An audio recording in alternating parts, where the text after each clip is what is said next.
Hi everyone, my name's Tim Broady. I'm from the Centre for Social Research in Health at University of New South Wales. Joining you today from unceded Darugland in Sydney, and just like to kick things off by paying my respects to elders past, present and emerging. Really pleased to have been invited to talk about stigma today at this event. And I think already we've heard some of the undercurrents of stigma coming through the early presentation. So there'll be a lot of synergies between what people have already spoken about and what I'm going to quickly touch base on over the next couple of minutes. So when we talk about stigma and mention that word, I think most people probably have some kind of preconceived ideas of what we mean by stigma. And I dare say that those ideas are generally quite accurate. It can look very different in very different contexts, can look like things like physical avoidance, aggression or violence, discrimination, unfair treatment. The list goes on, but basically an endless list of what stigma might actually look like in a practical setting. But essentially, when we're talking about stigma, we're talking about people being judged and treated as defective or less worthy. Some of the literature goes so far to use terms like being treated as not quite human, which is quite strong language. But when you understand the impacts of stigma, I think that's actually a really important message to try and drive home. Now, there's really no limit to the number of reasons why a person might experience stigma. And today for World Obesity Day, obviously, we're going to be drawing attention to stigma that people might experience due to obesity.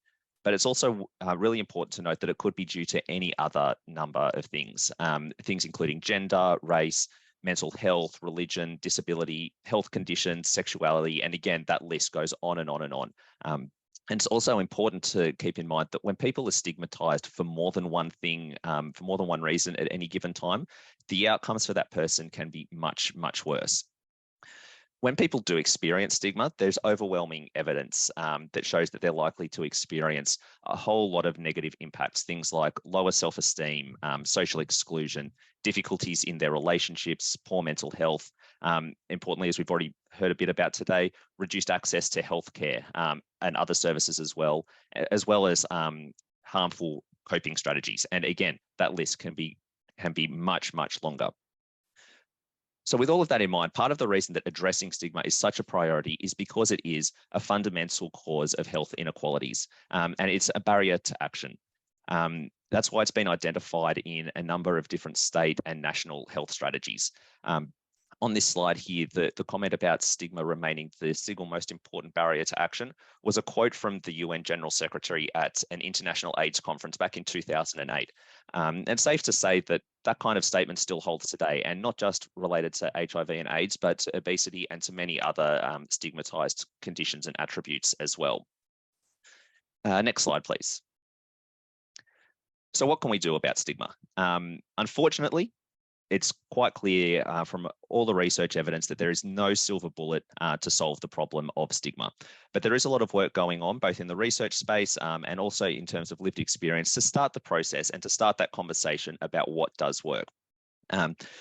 Much of the research has focused on stigma towards specific conditions or in various health fields. So there's a lot of research literature around mental health, things emerging around HIV as well, and around a few different other health fields. But it's important to note that the key lessons across all of those initiatives to reduce stigma are applicable to reducing stigma towards obesity and also to other attributes and conditions too. It's also worth noting that stigma is a priority in many different state and national health strategies, including the National Stigma and Discrimination Reduction Strategy, which is currently being developed by the National Mental Health Commission. So this has been identified at very high levels and in a wide range of contexts as a very key issue that needs to be addressed. At a practical level, when we're talking about how to address stigma, there are a few questions that we need to ask. There's the question of who the intervention initiative should be targeted towards. Things like, should they support and empower people who are experiencing stigma? No doubt that that's an important goal and something very worthwhile, but it does also tend to shift the responsibility of dealing with stigma to the people who are being stigmatized rather than those who are doing the stigmatizing in the first place. So that then raises the question, should interventions target the general public and try and shift public attitudes towards stigmatized groups like those experiencing obesity? Should interventions be more targeted to focus on groups like health workers or other professional groups who have a lot of close contact and work very closely with stigmatized populations? It's also important to note at this point that in most cases, at least, people don't purposefully go out and attempt to stigmatize others.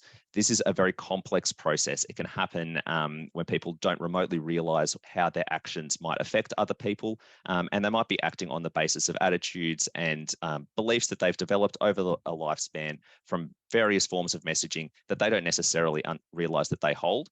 So we're not talking about people going out doing this on purpose, and we have to address that.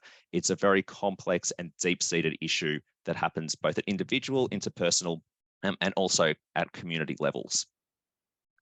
And that's just part of the difficulty in trying to address stigma towards any particular attribute. Research also acknowledges the importance of addressing structural stigma, and we have heard that touched on a little bit earlier today. When we're talking about structural stigma, we're looking at things like policies and procedures that exclude stigmatized groups, whether that's intentional or not. And things like Christy's earlier example, talking about finding appropriate seating in a healthcare waiting room, is just one classic example of how structural policies, or just the way an organization functions, serves to stigmatize somebody just because of the way things are operationalized, and the negative impacts of that might not be so noticeable for someone apart from the person experiencing that. There are also questions about what these approaches to reducing stigma should look like. Things like having positive contact with people with lived experience can serve to, I use this in inverted commas, humanize stigmatized groups and help to change people's negative attitudes. Similarly, as we've already heard a bit today, education can really be useful in addressing misinformation and that information that feeds stigmatizing attitudes and behaviors. Looking at a broader level, there's a need for policy reform to counteract stigma at organizational and systemic levels. Now, to some extent, all of these different approaches that I've briefed on that I've touched on really briefly today have all shown some positive outcomes. There's research literature that talks about effectiveness and that something positive can come from all of these different approaches. But there's also a sense that none of these are enough on their own.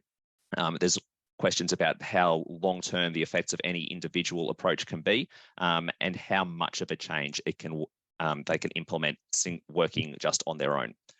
So to most effectively tackle stigma towards obesity or to anything else, really what we need to develop is a wide range of approaches, things that can specifically target in its various forms and in its various locations, and all of these things to work together to continue to increase public support for making positive change.